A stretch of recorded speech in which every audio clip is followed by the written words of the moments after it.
Michael Magid, live from Hollywood, California. With me, you know him as the czar of the virtual background, Pro GK Academy, Omar Zeenni, with a fantastic background of some beach soccer going on right now. As well with us, as you know, the one and only Saskia Weber, who now I don't even need to mention what she does because she's got 17 different things going on right now. Big shout out, guys. Make sure you're watching the Angel City piece that they just recently did on her. That's up on the We Are Angel City YouTube channel right now and throughout all their social medias. Saskia doesn't even just get into goalkeeping on there. You actually get to know a little bit more about Saskia outside of goalkeeping. So really big shout out to that. That was really awesome. And also, you know, Blodge, Mulqueen, Franz Hook, all the goalkeeper coaches that you mentioned on there. Big shout out to them. I didn't mention Omar though. I'm sorry.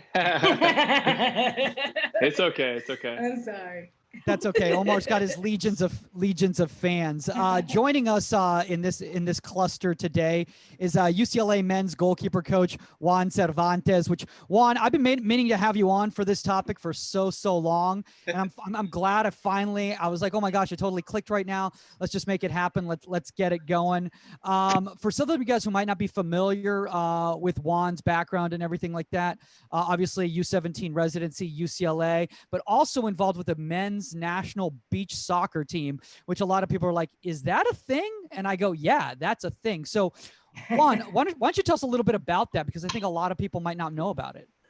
Yeah, so beach soccer, just like beach volleyball, it's a sport, right? You have an indoor sport that, you know, turned into a beach phenomenon, something super exciting.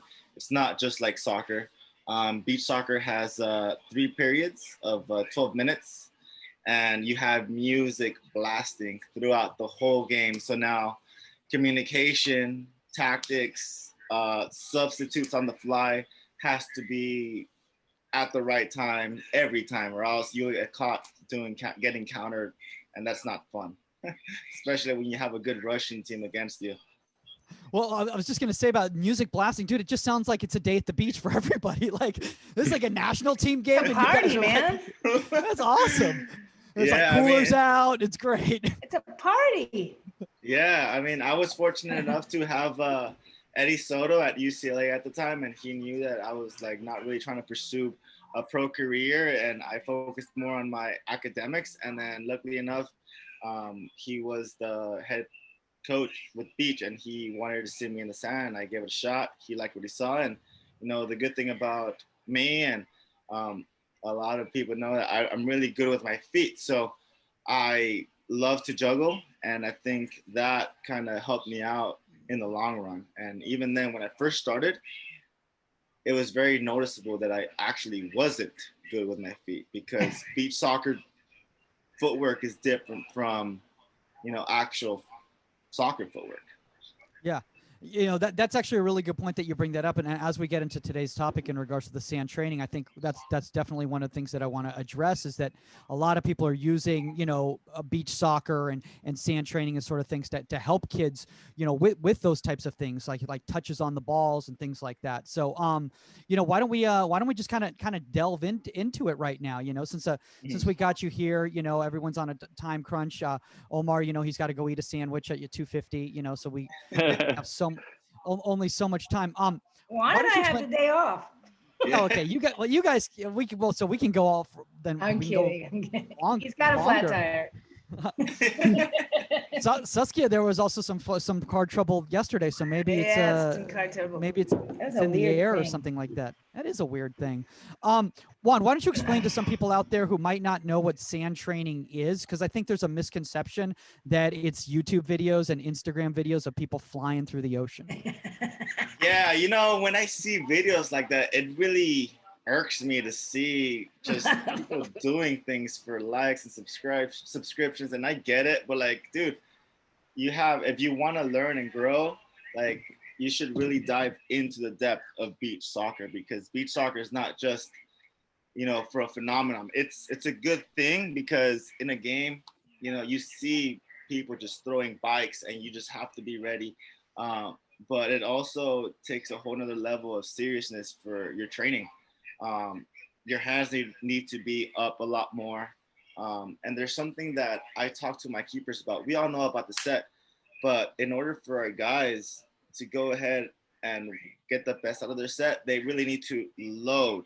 So when they load, now the hips go back a little bit deeper, your hands are a little bit wider, and that kind of gets you ready for any one-on-one situations. And for beach, if your hands are low, 1 centimeter, 1 inch, it's a centimeter or inch too late. And if you have your hands out here, it's a lot better than having them a little bit lower, if that makes sense. So it's little inches, because these players are taught to strike to the sand, and what happens with the sand? It is to bounce, right? Yeah. By the way, guys, for everybody right here, you know, who's on right now on the panel right now, somebody has their Facebook Live still on the audio, so we're getting that feedback. So whoever might have that, Omar. they can turn that on. No. Omar, is that you? It's not. Not me. Juan, is that you? I think so. Okay. Oh, Juan. He wanted to watch himself back. It's all good. You can watch it as long as it's on mute. But good. But- I think the but audience. Go ahead, Omar. The question for you, I think a lot of times people who aren't familiar with, beach soccer, in terms of goalkeeping, how that translates from being on the field to stepping onto the sand and all that stuff. What were certain things that you had to, like you said, right now, your set position where your hands were set? Were there certain things you had to change to adapt quicker? And are you still kind of adapting?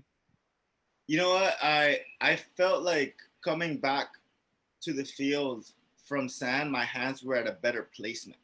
Just because I had that sense of reaction, that high intensity was just more adequate for field or grass. We call it grass and sand. So if I say sand, I mean soft. But when we go back to grass, like, you're just set and you're just loaded. You're a little bit lower and you're expecting a heck of a shot, because I don't know if you guys held the beach soccer ball. Those things are really light. So those things just fly. And if you're just set, you're probably not going to be ready. So we expect you to load to actually be ready for that spot. So does that make sense? So it's just a little bit of higher width with the hands, but you still want them in front of your body, not out. You want them in front. And I'll show you guys videos soon. And your reaction must be like so on point, because if it hits off the sand, it can go anywhere. Yeah. All those divots and everything in the sand. Where's the ball going to go? Yeah, which is one of the main points. We got to make sure we're honest, because here, if you're not honest and you don't want to take it to the body, then you're going to go ahead and expect the bounce that's just going to go ahead and deteriorate into the goal. You don't want that. Yeah, it's funny that you mentioned that, Juan, because I think that's one of the things that's a lot of the misconceptions. I think a lot of times in regards to the beach game too, is people think like, oh, it's just like pristine sand, but in reality, it's like going to the beach and like playing in the sand. And I think that's one of the benefits to young goalkeepers, is like because I know I did sand training when I was in college, and oh my God, it made me so much more explosive and dynamic once I got back onto the field. Like, I don't know if you recognize the same thing too. Yeah. It's one of the main things and one of the main reasons why we go to the beach, right? The only thing is that when you bring a field player into the sand, they expect to run, but it's not about running. It's about where's the best spot you can be and who can you drag in. For example, I'm the goalkeeper. They're expecting me to be able to hold the ball. So when they play a ball back to me, I got to make sure I lift it and keep the ball in the air with my knees, right? So that when that forward releases from my center back, now I have an open man to my center back who is now pressing on the attack. So it's 5-on-5, right? So the 4-and-4 that are on the field. So that's how you play your 4v3s and all this and that. It's just a lot of movement. Yeah, I was going to say this right now. You said you have some videos. Do you want to pop up some of those videos so we can kind of break it down so people can kind of see? Love the hat though, by the way, dude. It's very. Thank you. You got to bring a little. I would. You got a little bit of style going on there. Let's see. All right. Do you guys see it? Yep. Alrighty. All right. This is against Sweden at the World Cup. Can you guys see this? Yeah. Mm-hmm.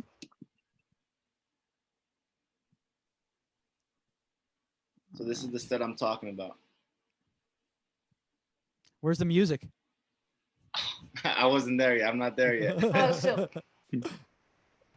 So do you guys see that set? Yeah. Yeah. Can you freeze on that? Yeah, I'm gonna try to freeze on that when I see it.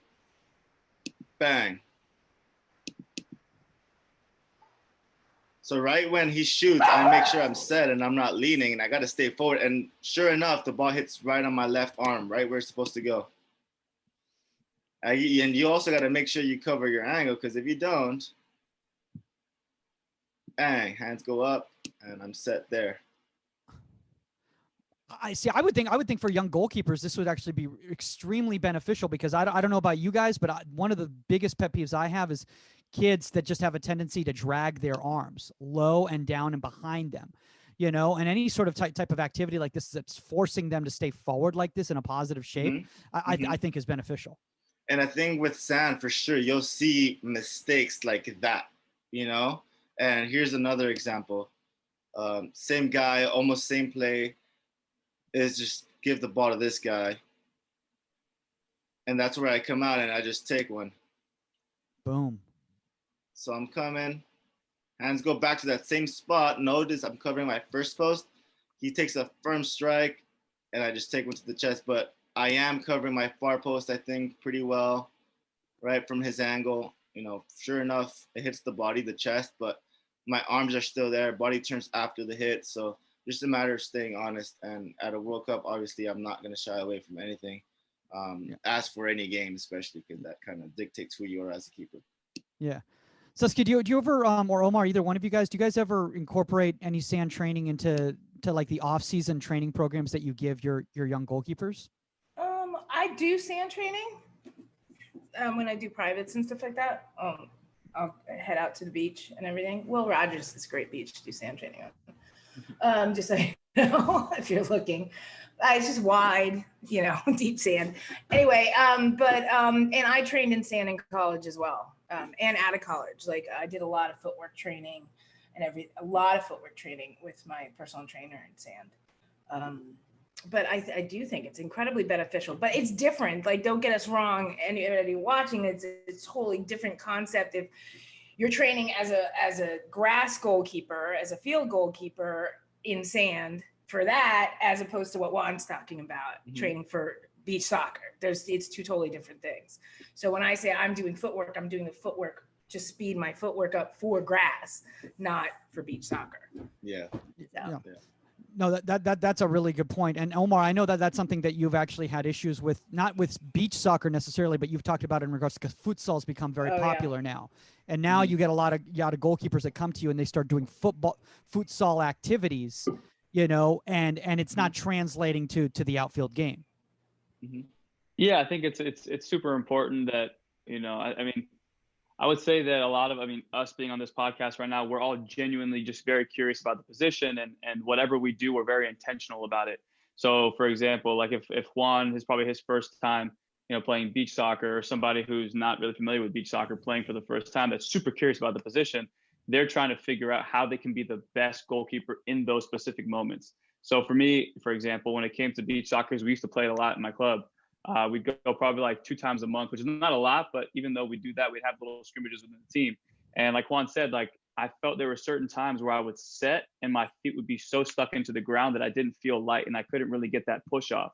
Yeah. So I was, again, very curious about it. And I'd be like, okay, yes, I know I'm not playing on grass, but how can I like manipulate my feet and my preset and everything so that I can get my feet off the ground quick enough to actually adjust and move? Because I keep jumping into the ground and my legs are so heavy, I can't get back out. So I was like, okay, how can I figure this out? How can I figure this out? And little by little, I figured out, I'm not going to say I was the quickest guy ever, but I figured out little movements, and I was very specific up to, I know where I'm at. I'm in beach soccer. This is the context that I'm learning it in.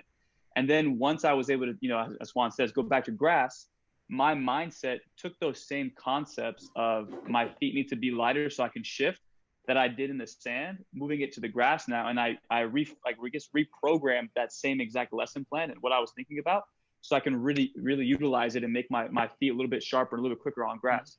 But I think a lot of people, when it comes to futsal, when it comes to beach soccer, they don't understand the context and how to reprogram it so that it works for them in all different surfaces. And I think that's where the issue is. And for me, at least, I think the language is a little bit rough because a lot of people don't understand how to translate that and make it so it works for them in one field and shift it to the next. And I feel like that is where we're kind of struggling when it comes to futsal goalkeepers doing the block save all the time. The decision, or excuse me, the technique is right, but the decision of when to use it is wrong. And I feel like that, as long as we can, You know what I mean? So I feel like if we can really, really establish that, I think that's why we wanted to have you on, Juan, is to understand certain terminology that we could potentially see that we're familiar with as goalkeepers who play on grass, and how can we translate those little things? And for you, how have they translated for you back onto grass?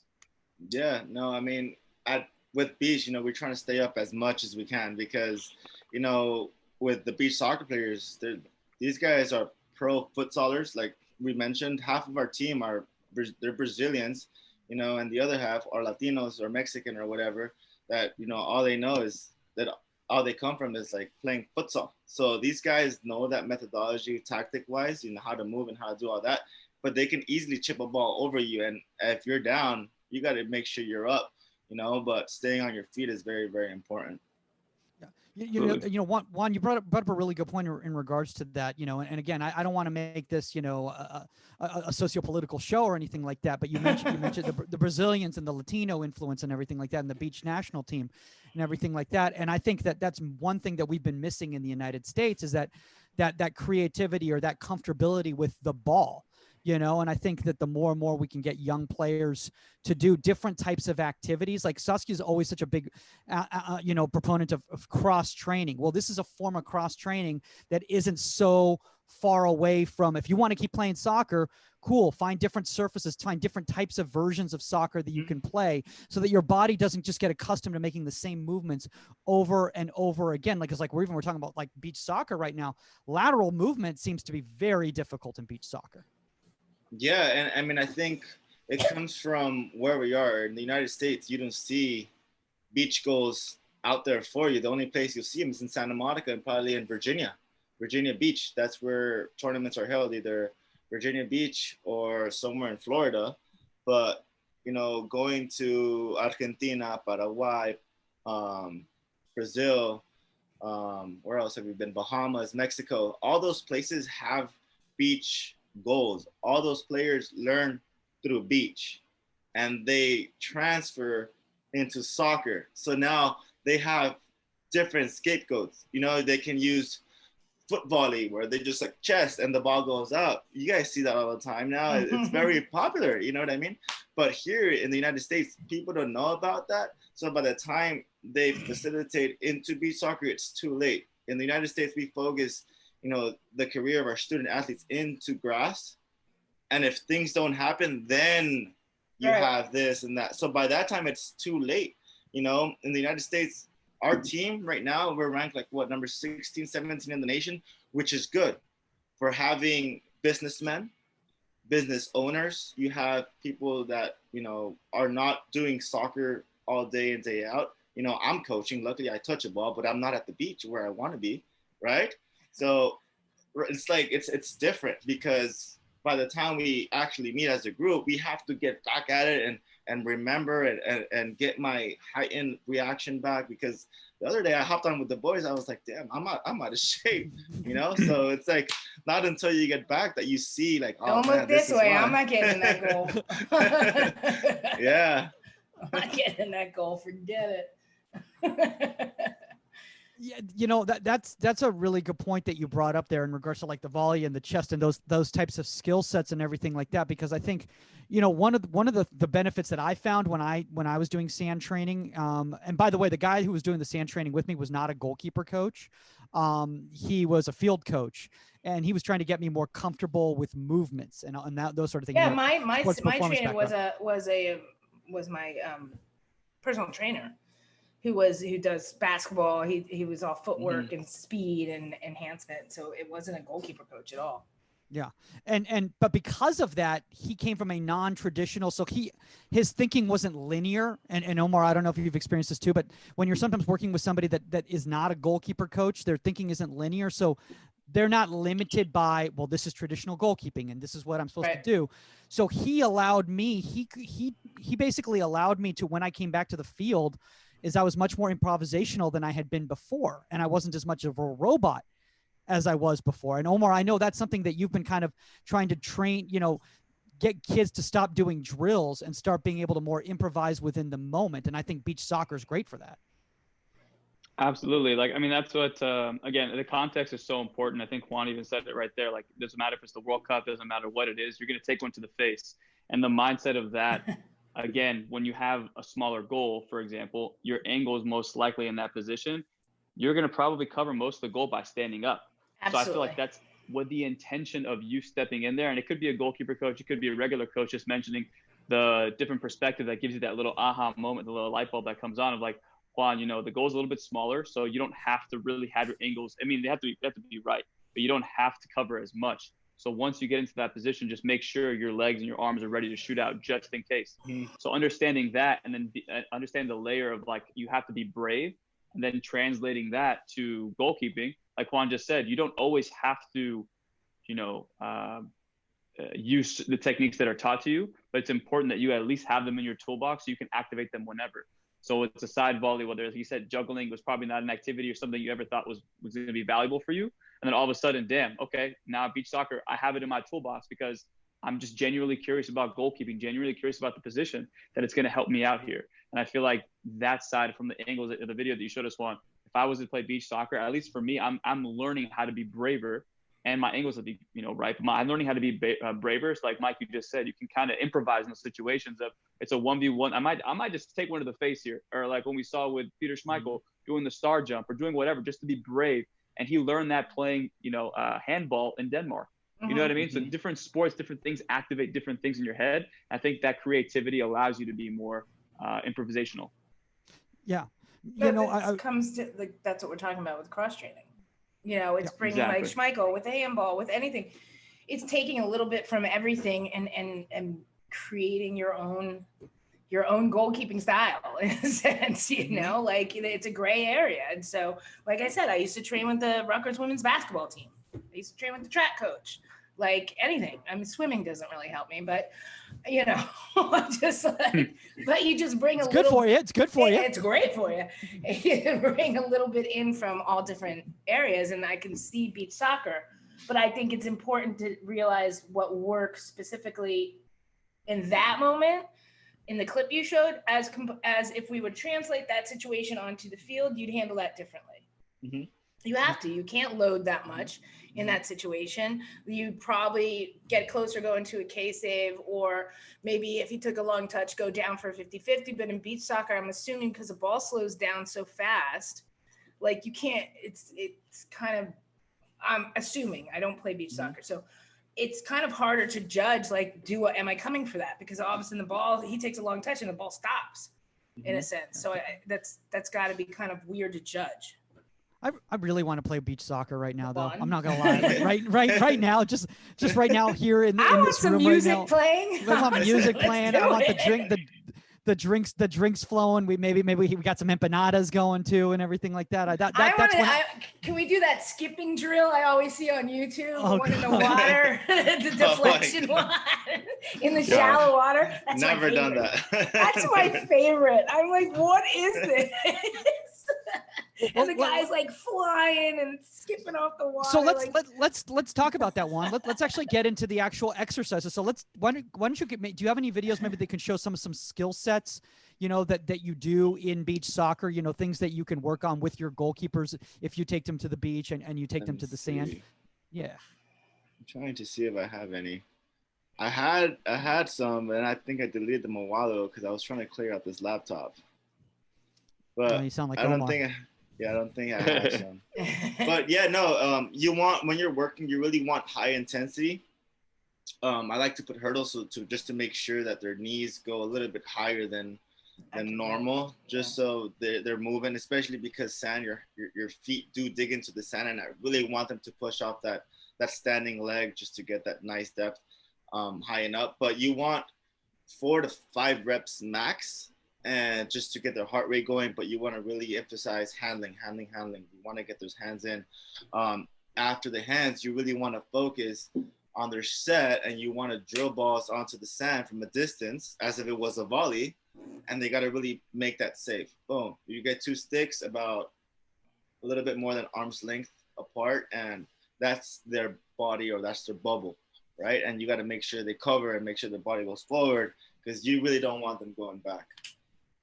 Is it a lot of reaction work and stuff in that sense? If you're drilling a volley off the, like I said before, like off the sand, I'm assuming it's going to be a lot of fast twitch Like, Yeah, that's the same way as you're warming up your hands. You also got to warm up your fast twitch muscle, because those guys, when they have space, they give you your back, they lift and pop that ball up 8-9 feet high, and they just bike. Boom! They don't know where it's going. Oh my Neither God, I do gotta you. watch this. Yeah, I know. Right? I want to watch a beach session here. Yeah. Yeah, I want to go to one of Juan's games. And the best part of that, if you have time as a keeper, because if you stand up and you do a bike, you can't touch this you can't touch this player. So if you touch him, it's an automatic foul, because you touched him and he's about to throw a bike. So there's a foul and there's a free kick. So he's no kind of wall. got like a bubble around him when he does it. Yeah. So like leave him alone, let him do the bike. Exactly. So that's the beauty of it, That's right? Crazy. So if you touch him, it's a free kick with no wall, which it's intense. You can move back and forth, whatever you want, but it's a free kick with no wall. And they don't they like kind of set the ball up? Like, can you set up on like a little mound? You make a little mount with your feet. You can't use your hands, or that's a yellow. You use your feet to make your mount. You use the ball to circle it, and that's your little mount. But going back to the point, when the ball goes up, as a keeper, you can come up and just smack it off the hit. So you just like go 50-50 with your foot, as long as you don't touch the player. Does that make sense? Yeah. So there was plenty of those, and it's fun when you actually What's your range? Good timing. What's your range? Is there like the equivalent of an 18? So you have 4 seconds to get rid of the ball, and your 18 technically. There's flagpoles to your right and left of your goal, and it's about 10 yards of space. But within that range, you have 4 seconds to get rid of it. So if your defender comes in with the ball into your box, the 4 seconds start, because you can get a back pass back to your hand from the defender one time. One time in the play, or one time in the one game? time in the play. One time in the play. So if they like touch you the can't ball, just it pass restarts. back. Yeah, I got it. Yeah, it restarts. So you really have to like time that pass back when you're in danger. Hold on, we got a question. We got a question here in the comment section right now. Okay, and this comes from Impact Goalkeeper Academy, and those are my partners at IGA, Big Joe Velasco and Eric Mizra. And it goes, congrats to Juan, aka John, on directing his first IGA camp in Huntington Beach this past weekend! Exclamation! Exclamation! Exclamation point! And they want to know why they call him John. So back, I don't know if this is cool or not, but at UCLA, they called me John and not Juan. So I was like, all right, cool. That's basically the story. Wait, like when you were playing at UCLA, they used to call you John? Just to mess around, you're at UCLA. We're gonna call you John, Juan, John. That's the English version of Juan. John. John. So yeah, I don't know if that. Not sure if that would fly. Now, not sure if that would fly today. It would totally not. It would not fly today. Different world. It's Juan. It's not John. It's Juan. Not John. Yeah. It's Juan Cervantes. Like it's it Juan is not. Cervantes. It's not Mike Juan Cervantes. It's Juan Mike and Cervantes. his accents. I love Mike and his accents. gotta pull it off right here. I want to talk about this real quickly with you guys, and again, I want to bring back kind of those social media videos, okay? Because I think we really do need to stress that. I think a lot of the mistakes that a lot of young goalkeeper coaches make is when they see those videos and then they try to incorporate that when they're doing sand training, thinking that is what sand training is. Juan, what are some of the specific mistakes you've seen young goalkeeper coaches making when they're trying to train kids in the sand? I mean, the first thing that's going to come out is making a foot save. You don't want to make foot saves all the time, because that ball is nowhere near you by the time you make that contact with that ball. And 2, it just makes you go backwards, and then you have to get back up and reset it. And you're just basically giving rebounds and giving what the forward wants. You're giving cake. You don't want to give cake, Yeah. No, that's a really good point in regards to that. And I think a lot of that also has to become back to the why. Like, why are you doing this training? I mean, we've talked about it on this show, both you guys, Saskia and Omar, on how it's so important it is to, like, if you're going to do something like sand training, okay, why are you doing this? Are you doing this just because you want to change it up for a day, make it a little fun for the kids? Are you doing it? I wanted to go to the beach. Yeah. No, I do it for conditioning mostly. Yeah. Like usually my sand training is based around footwork, and somewhat collapse diving, explosion and stuff, and just like, you know, getting that push, because like Juan said, like now, you know, you're not on ground, so now, you know, you have to like kind of load a little deeper. It takes more out of your quads and your legs, and so my focus usually on sand is fitness. Yeah, no, what I like to teach a lot of, and at IGA we teach this a lot, is the mini step before the hard push. Yes. So if I can get my goalkeepers to get that mini step, that's an inch or 2 inches more than what you would with just that step off and push up, because I feel like it's maximizing. If you can maximize your footwork, it maximizes your length through the ball, and that's what you want ultimately. Yeah, one of our UCLA keepers, I'm so focused on that with her right now. My freshman, Kelly, like she needs to get that mini step in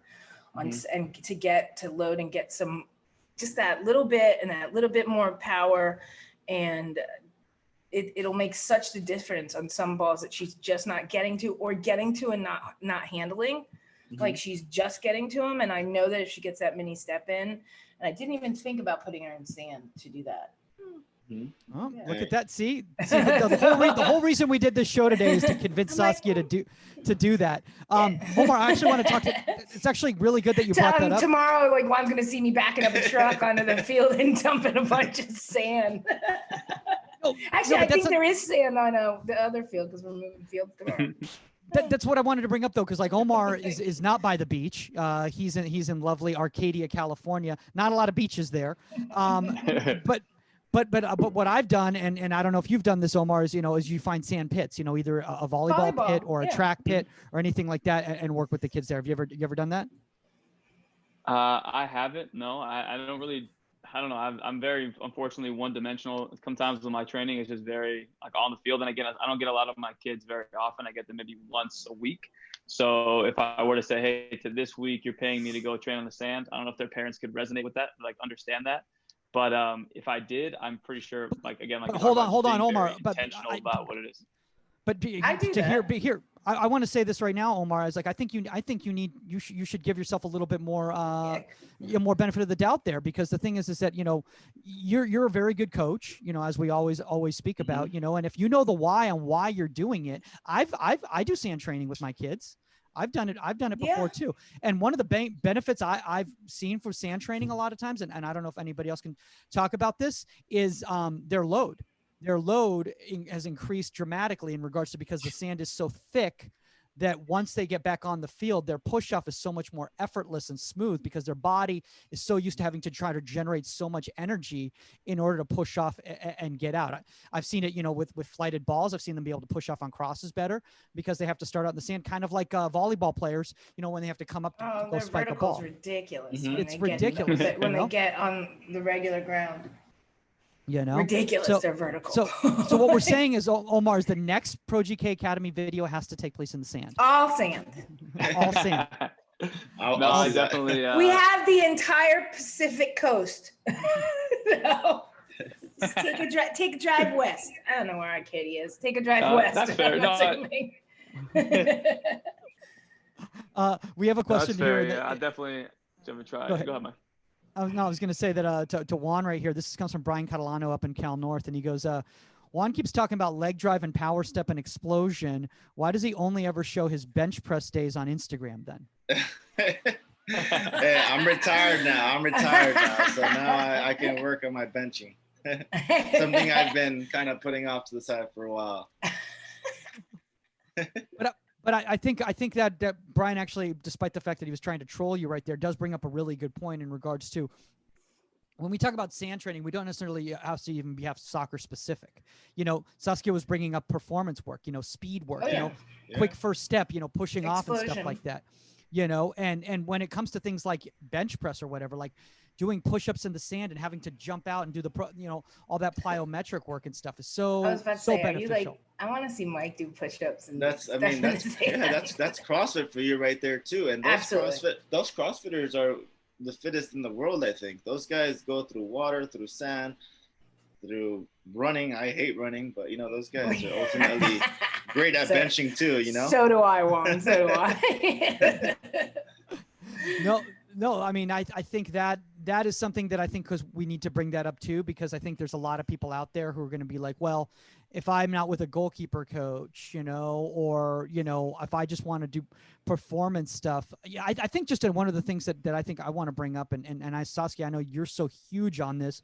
Omar, I'm sure now you're going to be huge on it after getting scolded on the podcast, is variety of surfaces, variety of movements, variety of activities, so that kids don't get stuck doing the same thing over and over and over again. And sometimes you just need that shock to the system, right?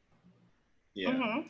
And I think those kids would be more than happy to pay for a private at a beach or at a volleyball court, just because it's something different than what they normally see. And if you can go ahead and hit balls off the sand, they'll be like, whoa, I was not expecting that. Now I gotta get ready. Now I have to load. And that's where you come as a coach. Did you see what happened? Maybe your hands should be here. This is why I'm asking for you to load and be set at practice, because you need to make sure you get low. So one of the things that I have with one of my goalkeepers, he tends to roll on his shoulder when he dives.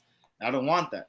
So as you're following out of your progression, you know you're gonna get a low ball. Go ahead and start loading and work on your mini steps through.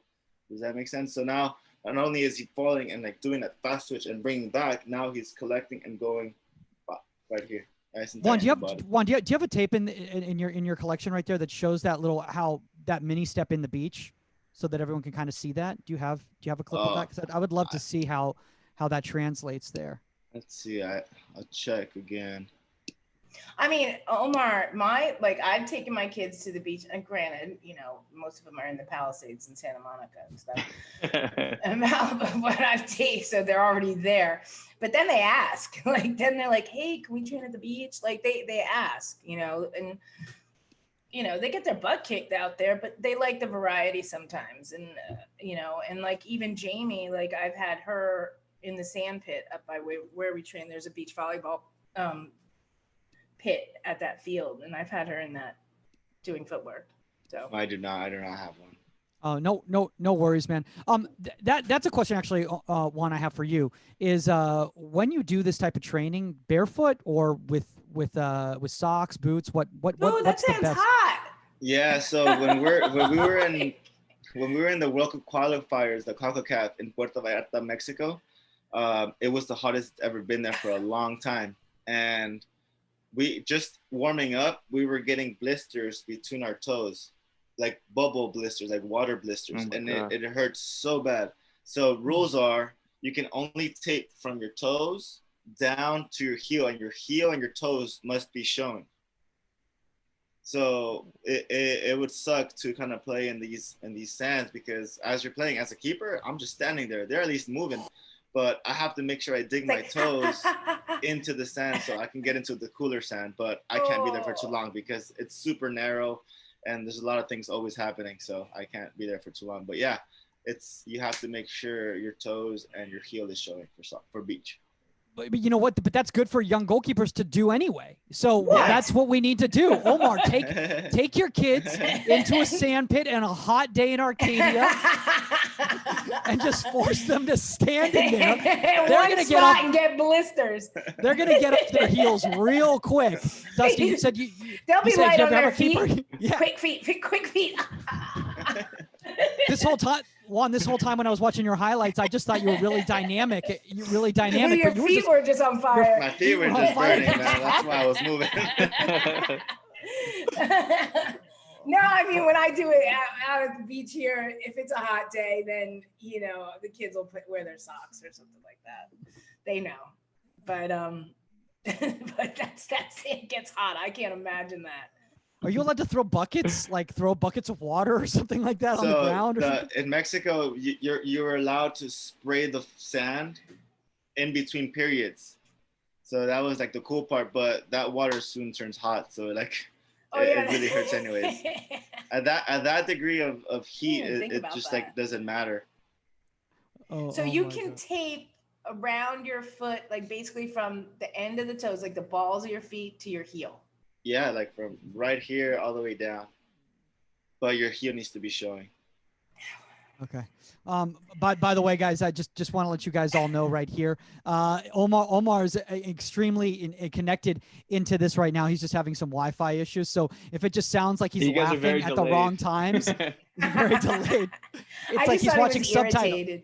I thought He's he was watching- irritated. No, because I'm we like, were- I'm hearing we were Mike giving finish him a crap sentence, and then about someone else not starts, beach and training. Oh my gosh! Oh, that's all good. I thought you got a new Wi-Fi, Omar. I thought that was in the cards. What happened to that? No, not yet. It got better, and then I don't know what happened. I think after like the first 2 weeks of the month, it gets worse and worse. I don't know. My grandparents are watching their shows right now too, so I got to do what I got to do. Oh my God! All right. What a Well, mess. let's do this for somebody. Let's say Juan, like somebody like Omar, who's never done sand training before. You know, with his kids. That is. I know you've done it yourself, playing and everything like that. What advice do you give him in regards to the first activities he should do with them to make sure that they're doing it right? Yeah, just make sure you just don't overwork them, because you got to make sure your hour-long session doesn't turn into 2 hours, because when you're in sand, it's like time slows down, right? So you got to make sure that these kids kind of get a feel of it. I like to send them around the first lifeguard tower just so they can get a feel of it. Now they're a little bit winded, but they're also like getting their mind right. Okay, I was kind of rough. Now I got to make sure I kind of suit myself, for the rest that he's going to give me. And you don't want to give them more than 6. You want to make sure that everything is working, and give them the proper resting time. 2 minutes after every set, because when they're going, you really want them to go. And especially in sand, you want to make sure your technique is at its best, even when you're tired, and you're going to get tired really fast. You just brought up something that I completely forgot about, and that is so true in regards to the fact that, like, one of the mistakes I made as a young goalkeeper coach was I overdid the load, too much load in the sand. Mm-hmm. And because the thing is that I was thinking of, I'm doing these activities as if they were on the grass, but the recovery needed from the sand, what you're saying, is so much more than what the recovery that's needed on the grass, right? Yeah, I mean, use that time to ask questions. So what can I be doing here? Where should I do that? That's when you go ahead and engage with your keeper coach and kind of feed off their mind, because, as a student, you still got things to learn. So use that time to, hey, what do you think about my hands here? And then you're back, Yeah. Yeah. No, that's a really good point. One thing that I'm kind of curious about is regards is to distribution. Because you were saying, one of the benefits that you've had your whole life is you've been very good with your feet. How did that translate to the beach game in regards to, because of the way that the ground is and everything like that? And then also, how do you work with kids on distribution in the sand that's going to benefit them on the field, and not What are just the be rules? like, yeah, So, those are complicated. what are the rules? The rules are basically, like I said, when you're inside your box, time is going. And if you don't let that ball go, it's a free kick and there's no wall. So if you're not really getting pressed, you bring that ball outside of that line that's kind of given to you by these, Flags. improvised flags that are there. Then you bring it out, time stops. You can keep the ball there. But the second you get pressed, you got to really make sure you lift the ball up one touch. So you got to really scoop your foot under the ball and really flick. When you flick that ball, it goes to your knee, right? You got to make sure you're dribbling and you don't look at the ball. You got to make sure you're looking at the field as you're juggling. Does that make sense? Yeah. So it's kind of like Maradona when he's like warming up with his knees, just like that. But now you're looking straight and you're looking at the runners or everything like that. So. And you were a good juggler. Well, you're basically the quarterback, right? No, I'm like, you were a good juggler, you said. Yeah, I was I suck. decent. So basically say I never make the U.S. beach suck. I was pretty decent. I mean, I'm not going to say I came into beach soccer knowing it, but like it did take me a year and a half to get that flick better and better. I was good enough making saves and making decisions, but you got to make sure you're good with your feet, because when these players play you a firm ball to your chest, you got to make sure you pop it up and you're able to keep it in front of you and not like bounce over there and then you're stuck in a struggle. Is there offsides? There's no offsides. So can you post somebody up and like throw the ball full field? Correct, you can. And nice. You can, I'd be which all is the over cool that. part, which is the best thing you want. You want somebody to go away and somebody else to check into that spot. So you throw them an underhand straight to their chest or their knee so that they can one time it going up. The second it goes up, then that's what you want. You want them to throw a bike. If you want throw them to throw that, if you throw that ball full field, you're trying to aim for somebody's chest. Their chest. But something that they can maneuver. Chest, and then bike. Yeah. Boom. Nice. If you want straight chest to go up, that's the best one. Because these guys can chest and go straight up. These guys are just that athletic and that like crazy good with their body. I'd be doing that. I'd love doing that. I'd just be like throwing that bullet all the time. Yeah. I was going to say, Omar, we talked about gamification and all that stuff. Actually, Saskia was on the one with Matt Doyle when we talked about gamification. I think this is a perfect use of gamification where, like, you can use beach soccer rules to teach kids how to come up with, a solution to a problem and have an objective. Okay. Your objective is to hit the chest and stuff like that. Let's play some beach soccer, because you're gonna be forced to do these types of things, Mm-hmm. You there, Omar? I didn't understand. We're all like, sorry, no, nobody got me. Nobody got what. We're like, what is Mike talking about? I mean, gamification and what? What I meant is like, okay, as opposed to just putting restrictions on in a regular training session, have your kids play beach soccer. And with those rules are going to teach them these skills. I love that Omar's just laughing. It's super lame, but that's funny. I'm sorry, it's coming in and out, and I have to leave like a minute or two. So I have to. Well, we'll have to have you back on and talk about stuff that's not beach related, because I want to talk to you about your career, because you had a really good career too, and that's something we want to. Yeah, talk we about got to get into UCLA stuff, how that's going, and everything as well. Sounds good. Yeah, let's do it. Even though I get to see you every 4 days. Okay, I have to go. Juan, yeah. Good luck, guys. I'll talk to you guys in a little bit. All right. Hey, Juan, somebody asked, how bad do goalkeeper gloves wear when playing competitive beach soccer? So, I mean, at the time, I was wearing Reusch, and I came back to Aviata, but those things, not that they tear fast, but the grip goes away because the dust particles within the sand, those things stay in, and it's hard to wash off. And when you wash off so many times, they just get really like slippery, and the grip kind of goes away, it fades away. Huh. So, I mean, and by the way, that's always the interesting thing to me with the beach soccer is that, you're wearing just traditional gloves. There's no specific beach type gloves, right? Like gloves for beach soccer or anything. Yeah, no, there's not. I mean, and I remember playing Japan. Japan has a goalkeeper who doesn't wear gloves. He just tapes his fingers, which is pretty dope. A lot of futsal keepers just tape their fingers also. I teach my kids, we've had this conversation. A lot of my kids I teach without their gloves on when they first start. Number one, because usually their gloves suck. And some of them are too big for them and stuff like that. But I want them to learn how to catch a ball with their hand and understand that it's your hand catching the ball, not the glove. And and how I feel about finger saves. So I think they're just dumb. So I do. So. Yeah. Well, I want no sponsorships for me. No, that's definitely cutting up a lot of. We'll edit that. a lot of moments right there. Juan, I do want to ask you about this because, one of the things is that you said, I decided not to, pursue a professional career. You were focused on academics, which big shout out to you. A lot of people, who, when they go and play at a level like, with the U17 national team and then UCLA and everything like that, everyone just assumes like, well, you have to go try to play MLS. Like, that's what you have to do. Like, you don't have a choice. Like but you're like, no, I have other aspirations in my life as well too. What made you decide to continue on with the game while you were pursuing those academics, get into the coaching, and now get to UCLA? I mean, I traveled the world playing beach soccer, and it's something I wouldn't have done if I played grass. Like I said, I've been to Greece, I've been to Dubai, I've been to the Bahamas, I've been to Mexico, and the list goes on and on and on because beach soccer took me there.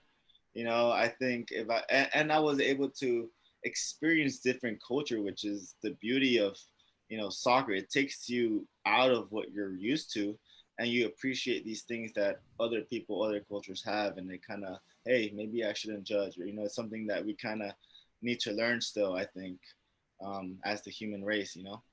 But I think that, you know, I wanted to also get a taste of what my degree can give me, you know, and you know, it's a learning lesson. You know, I didn't want to be stuck at a table and desk and be there all day. I wanted to be out of the field and kind of go back to what kind of brought me there, you know. And I felt like being a goalkeeper coach at as so and so was a good decision for me. Yeah, and now you and Saskia share the same field. You know, we got some great stories on that already, man. I mean, just, she thinks it was me that kind of did that spot on the 6. It wasn't me. I wasn't. No, Sam accused you guys of doing it, and I'm like, Sam, I really think it was us. And Sam's like, stop tearing. They're like, stop tearing up the, you know, the 6. Stop tearing up the goal mouth. And I'm like, Sam, I really think it was us. Yeah, I was like, I've never been there. I have all my film. And you're like, my goal's always over there, Sam. I swear. And I'm like, I really think it was us. Stop. I was like, this is my second week here. Like, I'm not trying to get on anybody's bad side. And she's like, I'm like, yeah. Well, it's actually a really cool thing, you know, in regards to back both of you all obviously have, you know, had illustrious careers when it came in playing in the game and everything like that. Both you guys are both first year goalkeeper coaches at UCLA this year, which is kind of a cool experience because you guys are kind of, you know, learning from each other, which I think is absolutely phenomenal. You know, Juan, you know, I know Susk, you know, told me a story which she was very appreciative of the fact you came out to the field and you said, you know, hey, can I, you know, watch the sessions and everything like that? I'd love to learn. Like, can I watch yours? Like that. Yeah. No, but I'm serious. That's what I said. Yeah, no, I wanted to come out and kind of observe how, you know, you run your session so I can go ahead and see what I can take. You know, you're a 99er, you know what you're doing, and you're at UCLA now, you're teaching these girls, you know, your methodology, and, you know, it's something that really, really worked for you, and it took you to the highest level that there is for U.S. soccer, you know, and that's something that I really want to learn. Unfortunately, I've been stuck with like doing video in the mornings, and I have to introduce certain ideas to coaches, but I haven't been able to get to the field, but I will get there, I promise. I don't have to do that stuff. Yeah, well, I gotta do some stuff. Juan, all you gotta do is win a World Cup, and then you don't have to do that stuff. Right? I'm like, tomorrow I'm going to the office. We have a call. It's like, and then I text back. I go, "Where's the office again?" I don't think Amanda thought it was that funny. That's funny. No, but I love that fact though, because I think, you know, one of the things that a lot of people need to, who's a young goalkeeper coach out there, is they need to understand is like, use the resources in front of you, you know, like I understand reaching out to me or Saskia or Omar or anything like that on DM and asking questions, but we're not there locally in your town. So if you're at a college and there's the women's coach or, you know, a club coach in the area or whatever, like use the resources within your like local range, you know, because you're gonna be able to get so much out of that, you know, just like you were saying, it's like you can walk over to her session, she can walk over to your session, you know, you know, and that's so important. Juan, as we wrap up right now, I want to kind of get back a little bit into beach soccer. Man, I wish we had some more clips that you could show us of some beach games. I kind of want to find some for next time. Yeah, definitely, man. But what are some other alternative training methods that you advise goalkeepers to put into their programs outside of just sand training? Because I know obviously, you know, you came from, for a lack of a better term, a non-traditional American goalkeeper background, and I don't mean that in a derogatory way. I think there should be a lot more of that out there. But you know, you didn't come from the traditional mold of like, I go to this goalkeeper camp, you know, and I work with this goalkeeper coach for privates, and this, and I've been doing the same thing over and over again since I was 7 years old. And anytime anything new's thrown at me, I don't know what to do. You know, you've had to kind of train on your own and be independent. Yeah. So I came out from IGA, from Big Joe, where he had his academy. But I was that goalkeeper or that student of the game, that goalkeeper that after tournaments, hey, Joe, what are you doing? Can I go to your house? Let's get into those box jumps. After those weekends, I was at his gym, using those plyometrics. And I think plyometrics was one of the main reasons why I made it to UCLA, because my spring was one of the things that favored me the most. My spring and my reaction time and my ability to ding a ball from one spot to the other, from the 7, all the way down to the 9, or even hit somebody to the chest if you're the highest guy, like the 9, So it just, that's kind of what helped me out. But yeah, your plyometrics is one of the main things, depending on your height, because for me, I needed to make it up, Yeah.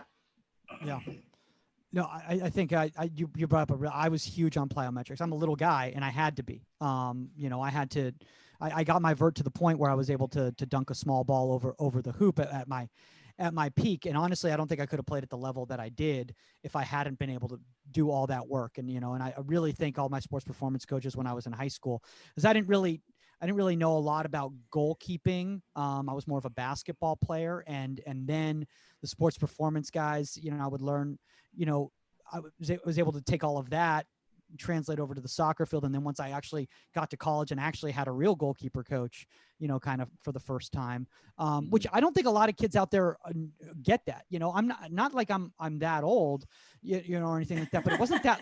But no, we can attest to, it's like, it wasn't that long ago that like not everybody was working with a goalkeeper coach since they were 6 years old. Mm-hmm. No. And Yeah, still today, there aren't that many. Yeah. There aren't that many quality ones. Yeah, Sorry. you have a lot of, like Saskia said, there's a lot of internet influenced goalkeeper coaches. And there's a lot of players that are internet influenced. And that's where you have, these things that come out. Even some goalkeeper coaches, their ego gets to them and they don't want to ask questions from the academy next to them because they think they know it all. But that's not how it should work. Everybody, as a goalkeeper coach, you should be able to and open to have these conversations like we're having here. Absolutely. Yeah. Absolutely. One last thing I want to say, and Susky and I, we've been very big about this. Omar as well too. I'll speak for him since he's not here right now. Is the identification of goalkeepers out there in this country, and that we need to do a better job of that. Susky and I obviously have had the conversations like how many kids are just overlooked because they're not at this club, or they're not in this location, or whatever, this traditional hotbed or whatever. I know that's something you're a very big proponent of, is that we need to start looking at some of these underrepresented areas, with a population that might not be, a traditional goalkeeping, hotbed, and start really mining those areas, and really, getting into those communities, and really finding that talent, right?